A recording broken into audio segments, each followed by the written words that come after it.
I'm just trying to film a thumbnail. Alright. Make it look cute. Good enough. Hello, my good friends. I'm here in my Minnie Mouse pajamas. Because in the theme of my last very spicy video, we're gonna do a book haul after dark, and I promise you, it is dark outside. It's 11:30. It's also still 95 degrees. Oh, 91. 91 degrees in August here in Dallas. And we love that. No, we don't. So, first week of school down. First week with kids here. I've been back for 2 weeks. And to celebrate, I got some books. Some for me, some for my classroom, some for me that will eventually end up in my classroom. And last weekend, Barnes & Noble had their half-off hardback sale, so I went and got some there. So we will start with the paperbacks. And the first one is The Legend of King Arthur, His Knights of the Round Table. I have a lot of students who really like mythology. I already have a lot of stuff about Greek mythology, and some of them are interested in like Celtic, African, English. So, as a lot of you guys know, I'm working my way through the Warlord Chronicles. I've got Excalibur right there. And I don't really know the King Arthur story, so this is really, I'm probably just gonna, I don't know, sit in my classroom one day, because I teach freshmen. A lot of my students are on the JV volleyball team, and they play at 6, and we don't get out till 4:30, so I'll probably just sit there one day and read this while I wait for volleyball to start. And then this next one is one I have been wanting for a long time. It is Redwall. Now, you can see, it's about a little rodent. I love rodents. Obviously, I am a guinea pig person, but hey, mice are fine too. Rats are okay. But I've heard that this is essentially just Pillars of the Earth with mice. It is the summer of the late rose, and the gentle mice of Mossflower Wood are gathered at the ancient stone abbey of Redwall, celebrating a year of peace and abundance. But a sinister shadow has fallen across the abbey, for it is rumored that Clooney is coming, and Clooney, the terrible one-eyed rat, and his battle-seasoned horde, Clooney, whose vow is to conquer Redwall. I'm gonna read this, but I think this is gonna go straight to my classroom because I am a reading teacher, straight up reading, not just English, and I think my students will like this. It does look a little babyish, but hey, it's got a sword, so maybe some will come to it. And a lot of you know me for my historical fiction content, and if you are new to historical fiction and you don't want to dive in headfirst with something like, Ken Follett or Hilary Mantel, if you want to kind of ease your way in, Johnny Tremain. This is a classic, and yeah, this is a sticker, so I'll get the sticker off. But this is a classic about a teenage boy during the American Revolution. I'll read the back. The year is 1773. The scene is Boston. Johnny Tremain is 14 and apprenticed to a silversmith. He is gifted and clever and lords his talent over the other apprentices until tragedy strikes. So he gets injured. That I remember. A crucible of molten silver breaks and the silver spills over Johnny's right hand. The hand is so badly burned, it's useless, and now so is Johnny. Since he is no longer able to become a silversmith, Johnny's life takes a new path, one that will bring him in touch with Paul Revere, John Hancock, Samuel Adams, and other Boston patriots, and with the exciting currents that will lead to the Boston Tea Party and the Battle of Lexington. Johnny's dream of being a silversmith may be dead, but he has discovered a new dream that will make him part of American history. So this was not recently written. I think this was written in like the 60s.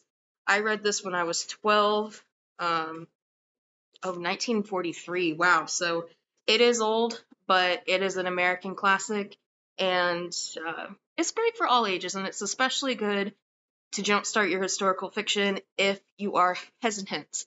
It's not going to read like Hilary Mantel or Ken Follett. It's not going to read like it was written in the contemporary era, but it's a great story. Next, I have the collection of the Steminist novellas. So I've read all the novels. Love on the Brain is my favorite, despite the main character being a little crazy. But these are they're called Under One Roof, Stuck with You, and Below Zero. I've heard the full-length novels are better, but I'm not there for the plot, I'm there for the smut. And so when I finish this one, which probably won't take that long, I will do a full breakdown of the Steminist literature. Speaking of smut, I have the original A Court of Thorns and Roses, which I have immediate plans to reread. By immediate, I mean this year. And what I will probably do is when I first read this, it was 2 years ago, and it was sometime in November, and I vlogged it, and I knew pretty much nothing about ACOTAR. Now I've read all the books, including ACOSOF and the Christmas novella. So I'm going to go back, and I am a Tamlin apologist. I don't see what's so bad about Tamlin. I hate Rhysand. He's an abusive, winged, terrible person.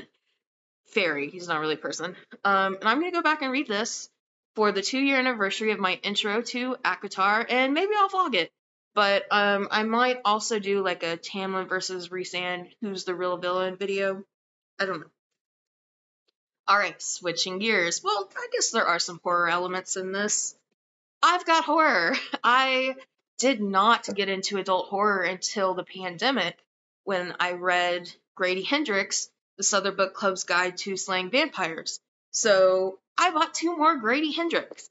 I brought my best friend's Exorcism. I don't know if/when I will honestly ever read this. I do like demon stuff. I think it's interesting. I actually used to be very scared of demons until I stopped believing in them. They used to scare me more than anything. But just look at this cover. 80s cheese at its finest. I wasn't alive in the 80s, but I've seen this. And this next book might just be my life story. It's Horror Store. And so obviously it's meant to like be an IKEA catalog knockoff. And so it's a horror story that takes place at a furniture store. I worked at a furniture store all through college, and it was rough.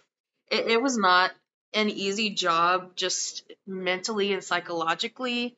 I worked customer service. My technical title was an office administrator. So I did customer service, I did reception, I even sold a little bit, which is another story, but it wasn't good because hourly people should not be selling for salespeople to get commission. If you make a sale, you should get the commission from it. But, so I'm excited to read this. And I still talk to some of my friends from the furniture store, so I'll do a review of this and maybe pass it on to some of my friends. I could tell you all about furniture. So those are the paperbacks. We're going to move on to the Barnes & Noble half-price sale. I only got 4 books, and I was really grateful that my mother took me to the one in her hometown. I don't remember why I was with my mom that day, but I really like shopping with my mom. We have similar tastes when it comes to books. We're kind of good at recommending stuff to each other. And so it was fun to just look around with her. Oh. Oh yeah, I remember now. So this is one of those stimming toys. I was babysitting my brother, and my mother took me shopping for school supplies at the dollar store, and that's pretty close to Barnes & Noble, and so I knew they were having their half-off sale, and she broke down and went with me.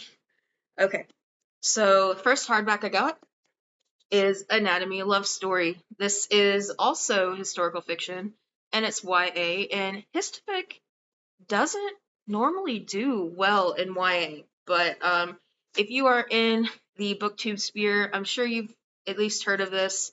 I know it's about Scotland, Royal Edinburgh's Anatomist Society, which I also wrote a screenplay a while ago about medical students in Edinburgh, and it's modern day, but the body snatches are in there, so I'll just read you the blurb. When the two of them have a chance encounter outside the Royal Edinburgh Anatomist Society, Hazel thinks nothing of it at first. But after she gets kicked out of the renowned surgeon Dr. Beecham's lectures for being the wrong gender, she realizes that her new acquaintance might be more helpful than she first thought. Because Hazel has made a deal with Dr. Beecham.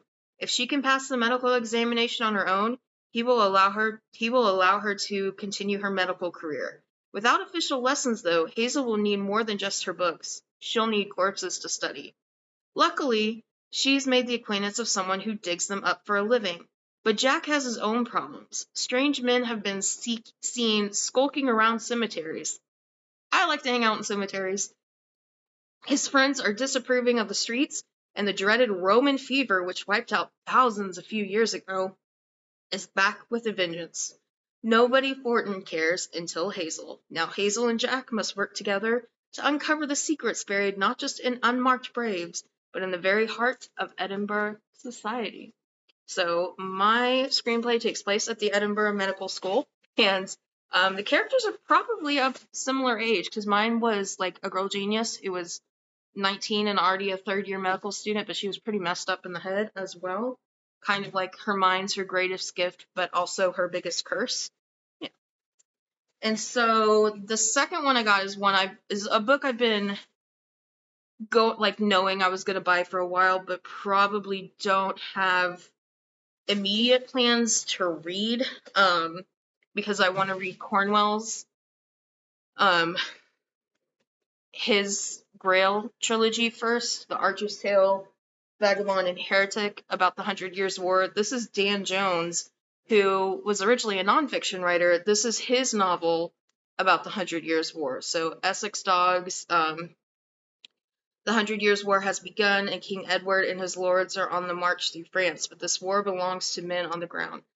Swept up in the bloody chaos, a tight-knit company from Essex must stay alive long enough to see their home again. With sword, axe, and longbow, the Essex Dogs will fight, from the landing beaches of Normandy to the blood-soaked field of Crécy. Start of the 100 Years' War. I've read a lot about the 100 Years' War lately. I read Agincourt earlier this year, and I read Joan last year. So I've kind of gotten into the 100 Years' War. I'm more so a fan of like the high Middle Ages, so the 11th, 12th, and 13th century. But the late Middle Ages are pretty interesting too. It's just I think the fashion was really gross back then, so it's just not as pleasant to look at. But the politics going on was interesting. And I also got Charles Frazier's new book. You probably know him from Cold Mountain. I've heard that this is just okay. And Charles Frazier has actually had no similar success to Cold Mountain ever. And what I know about Cold Mountain is that is actually based on his family lore. So I'm wondering if like his great-great-grandmother was the great storyteller and he just copied it down and now he's like chasing his tail. But it's kind of sad to win a Pulitzer with your debut novel and then just write mediocre stuff from then on. But hey, it's one more Pulitzer Prize than I have, so. And then the last one I got is Neverwhere by Neil Gaiman. I happened to see this in the store. I was looking to see if they had another copy of Stardust, because I'm teaching Stardust to my 9th graders. They didn't. But under the streets of London lies a world most people could never dream of. So, this is illustrated. This is one of his older ones. It looks like it's kind of along the lines of Coraline, like that sort of age group. But my students will like the pictures, and this one I'm probably just going to take straight into my classroom and read it whenever I can. So that's all the books, guys. Hope you enjoyed our pajama party. Hope you enjoyed seeing the books, and keep reading, keep writing, keep loving words. This is a book that my friends are in, so I'm displaying it. That's all I have to say. So, good pajama party. 5 stars, would recommend. See you guys later.